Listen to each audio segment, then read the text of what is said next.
राज्यभरात मतदानाला सुरुवात। मतदान केंद्रांवर रांगा। राज्यपाल अजित पवार, आशिष शेलार, मोहन भागवतांसह अनेकांनी बजावला मतदानाचा हक्क।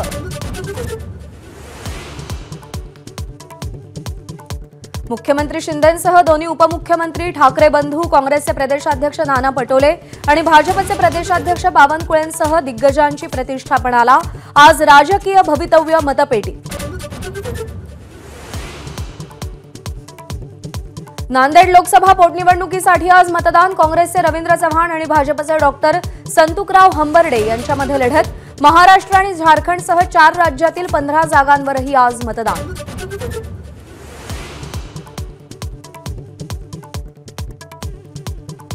पुणे जिल्ह्यातील रायरेश्वर किल्ल्यावर सर्वाधिक उंचीवरील मतदान केंद्र। ट्रेक करून पोलिंग पार्टी किल्ल्यावर दाखल। लोकसभेच्या मतदानासाठी केला होता रायरेश्वर सर।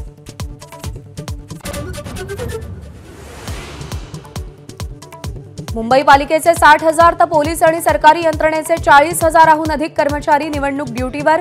तर मतदानासाठी राज्यभरातील आठवडी बाजारही आज बंद। विधानसभा निवडणुकीच्या पार्श्वभूमीवर बँका, शेअर बाजार आणि मद्याची दुकानं आज बंद। राज्य सरकारी कर्मचाऱ्यांनाही मतदानासाठी सुट्टी।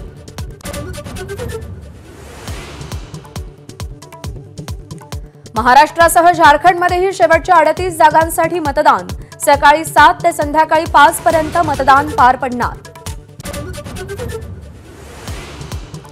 रायगडच्या दिघीमध्ये पैसे वाटपासाठी आलेली कार आणि 5 लाखांची रोकड ताब्यात। दिघी सागरी पोलिसांची कारवाई। कारमध्ये महाविकास आघाडीचे कार्यकर्ते असल्याचं उघड। विरारमधील विवांता हॉटेलमधल्या हाय व्होल्टेज ड्रामानंतर बहुजन विकास आघाडी आक्रमक। गुजरातमधून आलेल्या ट्रॅव्हल बसमधून बोगस मतदारांची वाहतूक होत असल्याचा आरोप। एबीपी माझा, उघडा डोळे बघा नीट।